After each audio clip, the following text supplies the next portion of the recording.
बिस्मिल्लाहिर्रहमानिर्रहीम। अस्सलामुअलैकुम नाजरीन, जैसा कि आप सबको पता है कि कुछ ही दिनों के बाद बकरा ईद आने वाली है और बकरा ईद के मौके पर मुसलमान जानवरों की कुर्बानी देने वाले हैं। लेकिन जैसे ही बकरा ईद करीब आती है तो कुछ नासमझ लोग तरह तरह के सवाल करने शुरू कर देते हैं। वो कहते हैं कि मुसलमान बकरा ईद क्यों मनाते हैं और बेजुबान जानवरों की कुर्बानी क्यों देते हैं, इसके पीछे वजह क्या है। आज की वीडियो में हम आपको बकरा ईद की मुकम्मल तफसील से आगाह करेंगे और आपको बताएंगे कि मुसलमान बकरा ईद क्यों मनाते हैं और इस दिन जानवरों की कुर्बानी क्यों दी जाती है। इसलिए आज की वीडियो आप सब के लिए बहुत ख़ास है।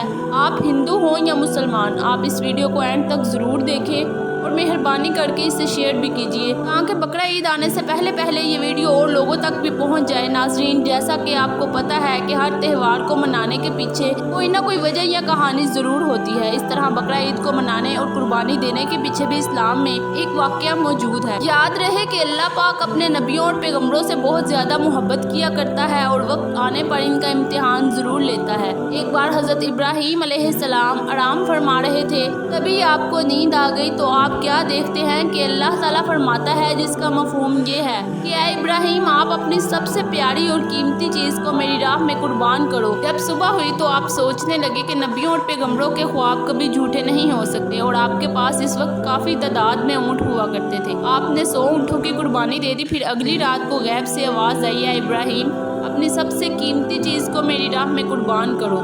फिर दूसरे दिन आपने 200 ऊँट की कुर्बानी दे दी। फिर तीसरे दिन गैब से आवाज़ आई तो आप सोचने लगे कि मेरी सबसे प्यारी चीज़ मेरा फर्जंद यानी मेरा बेटा इस्माइल है। आप सोचने लगे कि अल्लाह पाक कहीं ये तो नहीं देखना चाहता कि मैं सबसे ज़्यादा प्यार अपने फर्जंद से करता हूँ या अपने खालिक हकीकी से करता हूँ। नाजरीन, आपको बताते चलें कि हज़रत इब्राहीम अलैहिस्सलाम का सिर्फ एक ही बेटा था, वो भी अल्लाह ताला ने बहुत दुआओं और मिन्नतों से अता किया था। इसीलिए हज़रत हाजरा और हज़रत इस्माइल अपने बेटे से बहुत प्यार किया करते थे। मगर जैसे ही आपने अल्लाह ताला का ये हुक्म सुना तो आपने इरादा कर लिया कि अपनी सबसे प्यारी चीज़ यानी कि हज़रत इस्माइल अलैहिस्सलाम को अल्लाह की राह में कुर्बान कर दूँगा।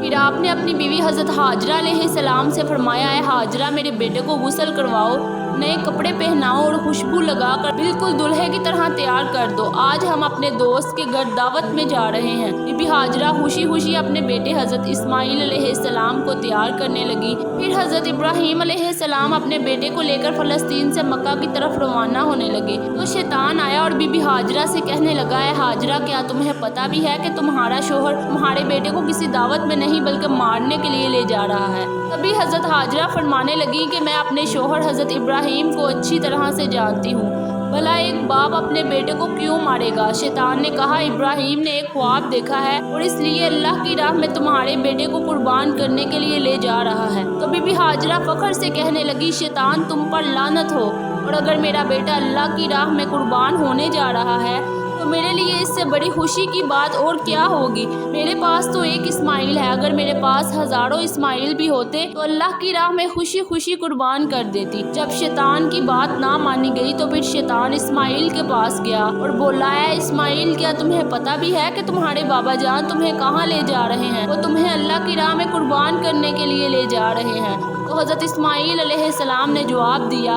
अगर मैं अल्लाह की राह में कुर्बान हो जाऊं तो मेरे लिए इससे बढ़कर खुशी की बात भला और क्या होगी, मुझसे बड़ा खुश नसीब भला कौन।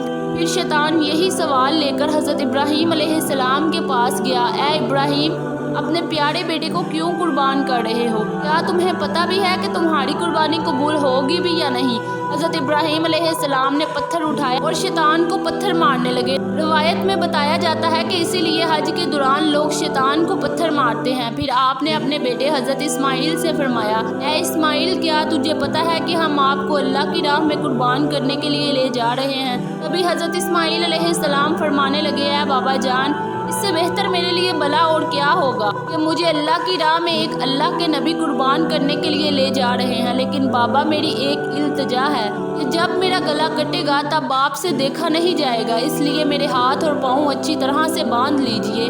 और बाबा जान, मैं चाहता हूँ कि आप भी अपनी आंखों पर पट्टी बांध लीजिए ताकि आपको मुझ पर रहम ना आ जाए। हज़रत इब्राहीम अलैहिस्सलाम ने अपने बेटे के हाथ पांव बांधे और अपनी आंखों पर भी पट्टी बांधी और छुरी लेकर आसमान की तरफ देखा और फरमाने लगे, ऐ अल्लाह, अगर तू मुझे हज़ारों इस्माइल भी देता तो मैं हज़ारों इस्माइल को तेरी राह में कुर्बान कर देता।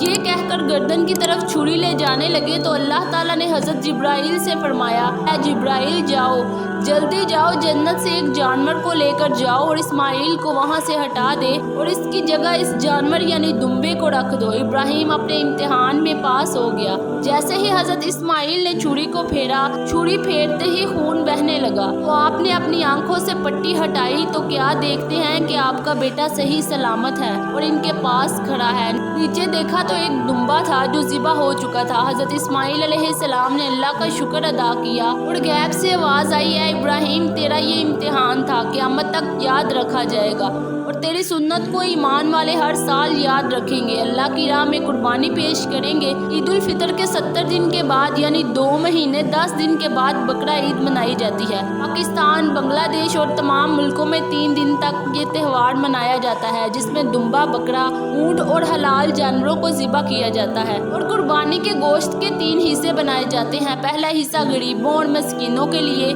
दूसरा हिस्सा रिश्तेदारों के लिए और तीसरा हिस्सा अपने घर के लिए रखा जाता है। बकरा ईद को ईद उल अज़हा भी कहा जाता है। जो लोग भी कुर्बानी करते हैं वो लोग गरीबों में ज़रूर तकसीम किया करें क्योंकि बहुत से लोग ऐसे हैं जिनमें कुर्बानी की तौफीक नहीं होती और हमें इन लोगों का ख़ास ख्याल रखना चाहिए। इससे हज़रत इब्राहीम अलैहिस्सलाम की सुन्नत भी पूरी होगी और हम पर हमारा रब भी राज़ी होगा। आखिर में अल्लाह रब्बुल इज़्ज़त से दुआ है कि अल्लाह पाक हमें नेक अमाल और बुराई से बचने की तौफीक अता फरमाए। आमीन या रब्बुल आलमीन।